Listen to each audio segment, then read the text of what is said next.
目前我国国道能够到达的制高点在哪里？我们一起见证一下。朋友们，大家好，这里是耐看细品，专注拍摄中国西部常人看不到的景。我现在是在西藏阿里地区，由北向南行驶在国道216，从错勤县到萨嘎县的途中。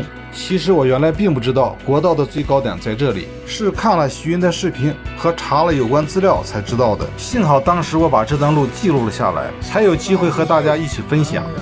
哎呦，5500破了，看5522米，看现在的高度，5526米，看现在的高度。也许你会说这不算啥，我也和你有相同的观点，因为我当时确实也没有高反的感觉，但是我还是想告诉那些容易发生高反的人群，这条公路和国道318完全不同，数百公里的路程，海拔始终在5200米以上，那你就要小心了。在没有完全适应高海拔之前，千万不要尝试走这种路。这是不是在天上行车了？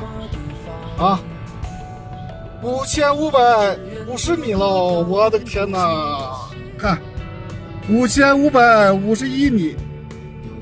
据说还有比这更高的公路垭口，但那都是非铺装路或者车辆无法到达。叫什么名字？谁知道请留个言。54米，4个5，看1566米，看大家请看，桑木拉大坂，海拔5566米啊，就这个高度。